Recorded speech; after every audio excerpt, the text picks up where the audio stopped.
Hello and welcome to a video regarding these Ryet Nexus R brake set from China. They appear to be a little copy of a Hope E4 caliper. As you can see here, the machining work and the one-piece design is very similar to a Hope, however it's got a compression fitting instead of a banjo fitting, and it takes mineral oil, which the Hope does not. Lever, it's very much, it looks like a Duratissima or a tricked up sort of caliper lever, however it's set up much more like a Shimano in how the bladder is from the end rather than from the top. Colour options, all silver, and that's quite attractive. All black murdered out. We've got black with an orange accent, which I quite like if you've got a coloured bike and you're doing that rather than overpowering. Same in purple. Again, if you're trimming your bike with a little bit of purple trim or green trim such as this one, I think it makes a little bit of a difference in terms of not being too overpowering. So this is the unboxing experience, exactly as arrived. Packaging looks decent, obviously a little bit damaged on one of the boxes in transit, but nothing to worry about there. Basic packaging, but it does the job perfectly well. These brakes arrived in absolutely perfect condition, as you'll see in a moment as they come out of the package. So here's the lever. I've gone for the all murdered out because my bike is black on black. I actually really think they're aesthetically pleasing. The logos aren't ridiculous like some brakes from China, such as Z-Race or Soldier 2, which all appear to be very similar brakes, but I believe these Ryet Nexus R's are a slight revision or an upgrade on those. The bar clamp is far superior, and the overall design I just think is a little bit less in your face. As you can see from the caliper, it's got really nice machine work to it. It's in perfect condition other than my dirty fingerprints all over it. Like, there's not a mark or a scratch on either of these brakes. Pads are pre-installed with a brake spacer so that they're perfect for transit. Dual bleed ports, both ends of the caliper have a bleed port, which are identical to each other. I chose to only bleed from the far end away from the hose, but your mileage may vary there. This is the second brake as opened, pardon me. So exactly the same thing, except this brake comes unassembled, so it's to allow you to route the hose, so I think that's actually quite a good thing. Again, fully machined, and it's got a reach adjustment dial only, no other adjustments on it, other than where it sits on the bar, obviously from the clamp. But yeah, lovely machined grip on the handle, and that's a little blocker to stop any fluid coming out. These are pre-filled brakes, however I would still recommend a proper bleed from doing either by a bike shop, or if you're adept with the tools, doing it yourself. To bleed you will need a multi-kit, so like not just a Shimano only, because the bleed port is bigger than a Shimano cup, and the port on the caliper itself, the ports are different, but the barb and the olive for the compression fitting are BH56, I believe, Shimano 56. So again, this comes pre-bled. It's got a little stopper in the end of it there, looks like a little screw. Me personally, I wound up cutting that off. I never removed the screw, I just cut it straight off, but there is actually a pre-fitted olive in there, barb, sorry, inside of that. So you could undo the screw, put the olive on, and then that's it. So again, here's the second caliper, exactly the same as the first one, fully machined, Hope E4 copy. It takes the Hope E4 brake pad standard, again, which are pre-fitted. These ones have got fins on. They're okay, from what I can see of the pads. I wasn't sure of what the pad compound would be, as you'll see in a minute, and what I've actually done is purchase some E4 pads which are sintered metallic, so I know what compound they are. The pad retaining is a screw, so it's a blind end and then a screw in the outer edge. So here's the pad compound, as you can see. I believe that these are ceramic pads. They do look to have a little bit of metal fleck in them, but they also look to have some black, like silicon type material or organic material. pistons are either plastic or ceramic, I believe. Very similar to like a Shimano piston. They are 16mm each, 4x16. And again, here, the gold pad is the sintered metallic pad that I've purchased. Okay, so they do look different.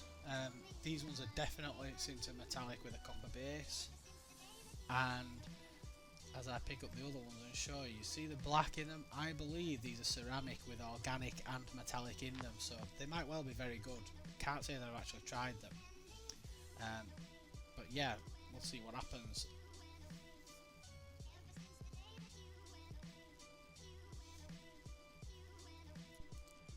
So, fitting and installing. The bar clamp, no problem at all.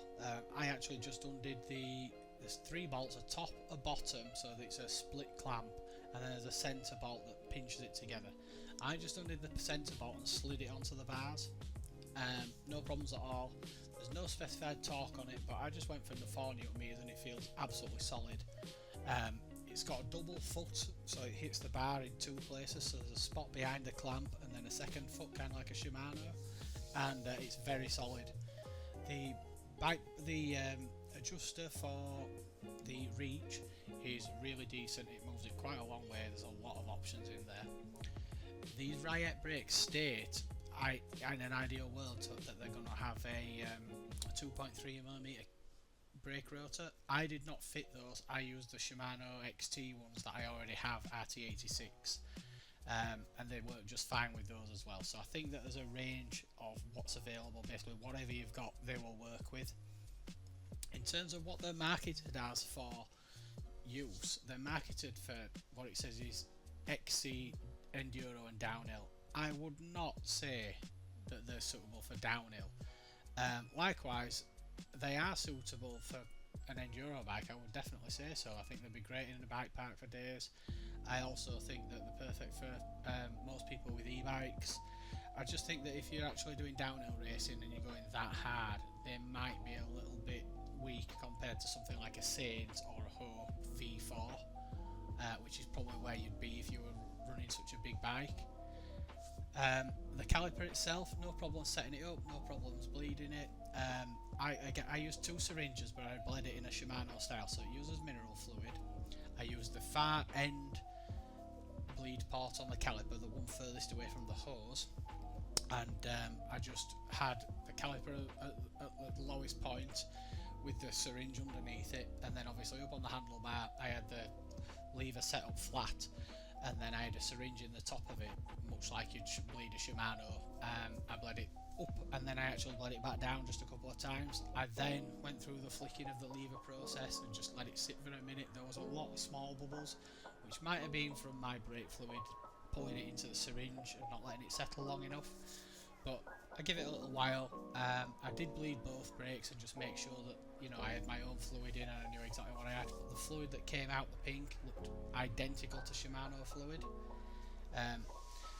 I actually used the Rolls-Royce fluid, the mineral fluid that's got a proper categorisation on it, which used to be used for Rolls-Royce and Citroen hydraulic and brake systems.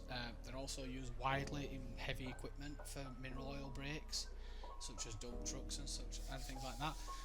That mineral oil standard, it's got a proper automotive standard to it, and other mineral oils just say mineral oil, so you don't know exactly what you're getting. So I always go for that one purely because it's got a standard on it. Anyway, it comes in, it's green. It's always green, is that stuff. So I've been for a single ride on these brakes, and what I would say is that the lever pull is very, very smooth and easy in the dead stroke. Once you get into the power, they've got a little bit more modulation than a Shimano lever, which is a little bit more on and off, but they are easier in the dead stroke than the Shimano levers. I'm talking about something like a 6120 setup where it's a 4 piston with a 17 and a 15. These two dual 16s in terms of surface area are ever so slightly less, but they are very, very similar in overall power. So they've got a little bit more modulation, they're a smoother lever action, very, very smooth, and then when you actually wind them on hard, they give a similar amount of power to a Shimano 4 piston setup. Would I say that they are worth the money? in the UK, these are £100. Your mileage may vary in terms of your exchange rate and postage costs. I got them with free postage for around £96, and for that money, I would say that they are an absolutely screaming deal. Like, they seem super solid, super reliable. Like I said, I've only done about 2,000 feet of descending on them, but they were completely invisible to me. I didn't have to think about them, didn't have to do anything with them, didn't have to start messing about adjusting anything. They were perfectly silent. Obviously, I'd centered the rotors, bled them prior, got the levers set up as I wanted them prior to going for the ride, which I think is just part of fitting the brakes in the first place. But because of that, I had zero issues at all. So I would say that if you're on a budget and you're looking for something that's a little bit different and really, eye-catching, or if you're trying to colour code a bike and you just have like purple pedals or a little bit of purple trim, stem spacers or top cap or the stem itself or a seat clamp, things like that. If you're colour coding your bike in a not so in your face way, I think that these are better than a completely purple brake or a completely orange brake, which some of the other brakes that are similar to this are more like that, where they come with like a gunmetal finish lever and the entire body of the lever is whatever colour. Same with the caliper's whatever colour, and then it just has gunmetal inserts behind the pistons.